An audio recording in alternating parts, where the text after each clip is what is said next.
All right, about 7 minutes past the class, so fresh in our mind, just recorded the 5th video for Module 8. It's supposed to cover standards 1 through 8, with 9 and 10 being more focused on professional development. So this one was supposed to include everything we've learned throughout this module, or Moreland as a whole. As normal, Sean was sitting in on the class, observed the entire 40-minute lesson, and got a whole bunch of notes for me. And you want to do how we normally do? Yeah, well, to start things off, I want to ask you how you felt that class went. I know I said last video I said it wasn't the best. This one I also feel not the best. I think it really fell down to classroom management, behavior-wise. A lot of chit-chatting and just lack of engagement from my students. A lot of heads, and even the heads that were up, I could tell were kind of half listening to me, but not really in their notes, taking notes down. So definitely something off here. Yeah, as I'm sure they don't know yet, but grade 9s have finished exams, grade 8s and 7s are 2 weeks out from exams. So it's at the point where the students are very tired, struggling to get through the content at this point, just focusing on trying to get to these last exams. But the whole environment and the mindset behind the kids is really out there at the moment. So it makes it a little bit more difficult, where we really need to now focus a lot more on that classroom management side of things to try and keep the kids under control, keep them on task and keep them focused. So yes, we can go on about it and say the kids were misbehaving, it makes the whole class dynamic very difficult, but that's going to happen. No matter what happens, like, you're going to have these classes that are going to be more challenging. And I have got a bunch of comments with regards to that later on, but what I wanted to focus on is obviously the 8 standards that we were talking about, and I feel like you really did hit the requirements of the class when it came to that. From learner development, where you're continuously asking questions, making your own adjustments, even if it's not according to exactly what the lesson plan was originally, but it's important that you're asking those questions and you're making your adjustments as the lesson goes on. Learning differences, making sure that you have like your keywords at the start of the class. You have it in English, have it in Chinese, have the explanation going on. You're making use of images the whole time, so the students, even if they can't understand every word, they can see it on the board, they can visually see what's happening. Getting the class to stand up like you did, actually demonstrating what current is. Yes, it seems like at the time, maybe when you're doing it, you're like, that didn't really work out what I wanted it to be like, but they'll never forget doing it. And it's something that, even though you might feel like you didn't hit the point you want, it still gets across to them in a different way. You're stimulating a different part of their brain. The one that I would say what we're talking about falls under learning environment. Now, you have a very, very good rapport with the students, but maybe too much on the you're their friend situation. Yeah. So what's happening, as you could see over there, you're continuously saying to certain students, stop talking. The moment you look away from them, he's just going to tell me to stop talking again. It's fine, let's just carry on talking. Yeah. So there needs to also be accountability for actions. And if they do certain things like you did with Angelina, moving her to completely away from everyone into that little corner right next to you. Now she knows if she's going to do it, she's going to be moved. Does she want to be there? Not really. So it's giving accountability without being like rude or very aggressive towards them. But there are these ways, and this is where just practice figuring out what the students are like and working around them, because what works in this classroom is not necessarily going to work in the next classroom. Yeah. So it's very dependent on the students. Content knowledge, starting off with that think tank, having a bunch of questions over there, getting the students to discuss the questions. That's a really nice way of seeing what the students know, letting them speak to each other, trying to pull back on that previous class that you taught.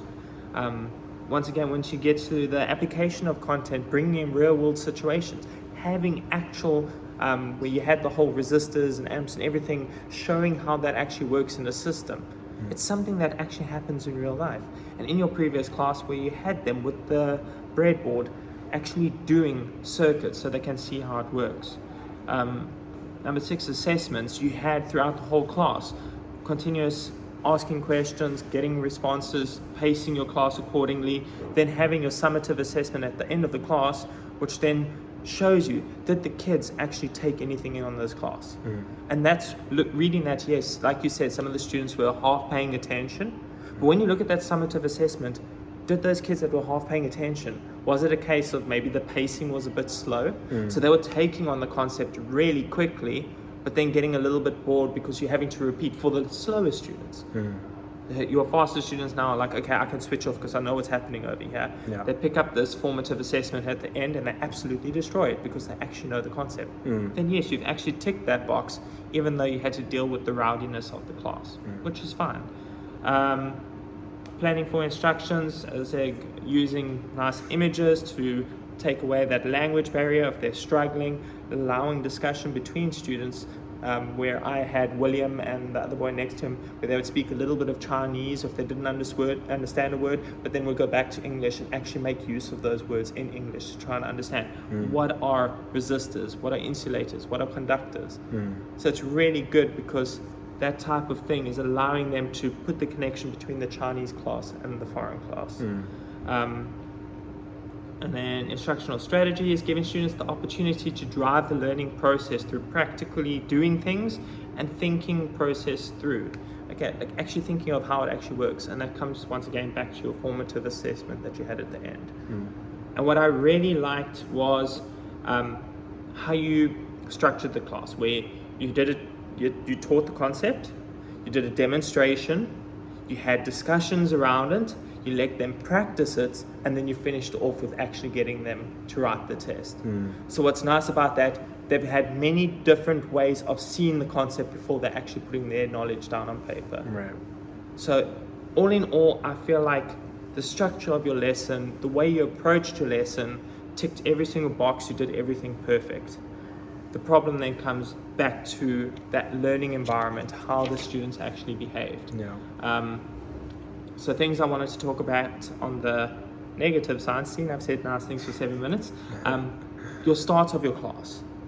When your class started, you need to get your students to settle down. You struggle to get them started and settled down. Like you said, class has already started 3 minutes, we haven't even started roll call yet. Then once the start of the class actually comes about, students, where's your notebooks? Oh wait, I don't have my notebook in front of me. Now everyone needs to get up, go get the notebooks before they can actually start doing anything. There's another 3-4 minutes wasted.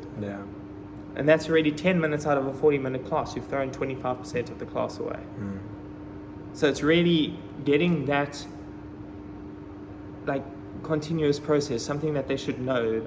Start of class, I should have my books in front of me. If I don't have my books, I know during roll call, make sure I get my books, or something like that, just to try and cut that 10 minutes at the beginning down to 2 minutes. Is there, I mean, it's a little late now. We've got, 4 or 5 classes left with these guys, but like, is this just something I can really, really focus on next semester with, I'll have a fresh new batch of grade 8s, just like classroom norm? Like how do you start them for it? Because it's almost like every class occurrence. Oh, I don't have my notebook, or I don't have a pen or a piece of paper. Having classroom standards and norms are very, very important, and enforcing them from the beginning. Actually, one of the teachers I would say is Teacher Christo. He's extremely obsessed with his structure of his class, making sure that he has the exact same structure. Literally, even his PowerPoint, if you look at the first 3 slides, it's the exact same 3 slides, because he has this exact structure at the beginning and the end. Of like getting your paper out. Get your paper out, this is what you need to do. If you have questions, this is what you do. It's very repetitive. Yes, it's for grade 6. So obviously, I wouldn't say do the same thing, because now you're teaching grade 8s. And there's a huge maturity difference between grade 6 to grade 8. But it's still a nice thing to see and start thinking, how can I use this kind of concept? How can I apply this in my classroom? Okay, so making sure that you start off your class with everyone having their books in front of them. I think the one bonus of having classroom down in this class, it almost forces the kids to have their books with them. That's true. Because you're pulling them out of their homeroom. If they don't have their book at that point, well, there's something really, really wrong. And you didn't seem to have that problem when you did your classes down here. That's so true. There's something to think about as well. Then, like you were saying, the attention part of things. So you had your students that were sleeping. Alice, Sylvia, Alwyn at the beginning. It kind of got worse and worse as the class was going on. Motivation of the students is really low, so I kind of get that. but it's really important that we somehow get them involved. Students off task, continuously off topic chatter. Once again, the chatter part could be that the students already have grasped the concept. So you almost need something to keep them mentally active, which is very, very different today. Controlling students like Saran, I know we've had a lot of discussions about this over the past few months, and it's very difficult, but we need to think of a way of controlling a student who dominates the class that much, because even when you're asking questions to other students, they didn't even get the chance to answer, and Saran's busy shouting out the answer. Yeah. And it kind of just gives the other students a reason not to pay attention, not to care, because Saran's going to shout out the answer and I'll just say whatever he says, type of thing. Yeah. So it is something very difficult to control, but something very important. Yes, this was a very difficult class, but we need to think of strategies when this starts happening. What can you do? So it's difficult. It's one of those situations. I think the more time you spend teaching, you'll find more strategies in your back pocket to be able to deal with these. So it's not something, don't let yourself get beat up over it. It's okay, it happens. I mean, the grade 9s have been an absolute nightmare for the past 2-3 weeks, because for them, it's like, I'm done with middle school. So the attitude, it's even worse than what you're dealing with. But yeah, I think all in all, you did a really good class. It's purely just the focus was students. How do I keep my students engaged and involved in my class? I mean, aside the tools for, I mean, like you said, in almost probably all of these, we've talked about Saran, and it's almost like we should talk just as much about the girls sitting in the middle that constantly come into class and it's like within 5 minutes, head gone. And even you won't see Saran with his head on his desk, but even some of the other students that, like Jerry today, sometimes I can get a really good class out of him, but today just head down. And outside of like coming up and like tapping him on the shoulder or like tapping him, I guess how do you get them, like, do you ask them a question to bring them back into the conversation, or like all I've got right now is the tap, hey, head up, pay attention, take notes. Yeah, it's really difficult. Classroom environment makes a big difference, because he does know that no matter how he behaves, there'll never be a repercussion, which allows him to put his head down. So setting that standard where there's an expectation that needs to be met and he's not meeting that expectation, he knows that there's a repercussion for it. What that repercussion is depends on the teacher himself. Because the way I deal with my class, the way that Shane deals with his class is very, very different. But we get to the same end goal.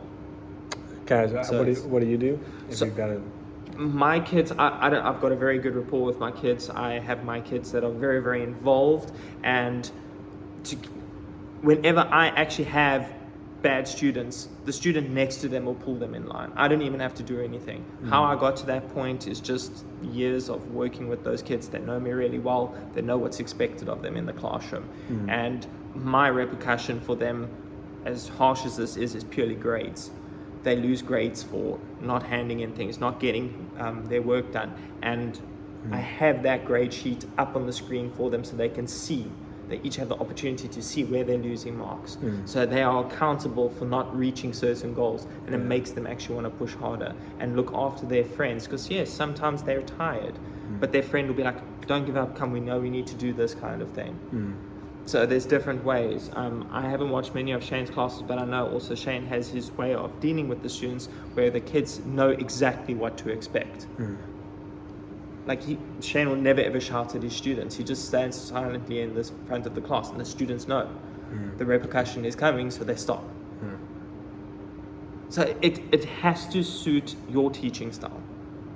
And this is what I've been saying in all of these videos every single week, is each of us has a teaching style. And yes, we can go and watch a million videos and try and replicate what someone else is doing. But if it doesn't suit your style, you're going to have a very, very difficult time pulling it off. And if you look at the Moorland videos, there's a lot of them, and you watch each class, you'll see every single one of those teachers has a very, very different style. As you've done those annotations to the videos and all of that, you've seen there are so many different ways of approaching. So find that link that you have with your students and really work on that. Still working. You've only been doing this for a few months. Yeah. A lot of the teachers here have been doing this for years and years, and no one's got all the answers. No one has all the answers because our students are always changing. And as soon as your student changes, it changes the whole dynamic of your classroom. Yeah, it's true. Yeah. Otherwise, I think that there's been a huge amount that you've learned through this program. I don't want to make the video too long. I guess we could talk on and on and on about your classes and what we can do. But it's really been impressive to see how much you've grown within just this 8-week course or 10 weeks, however long it was.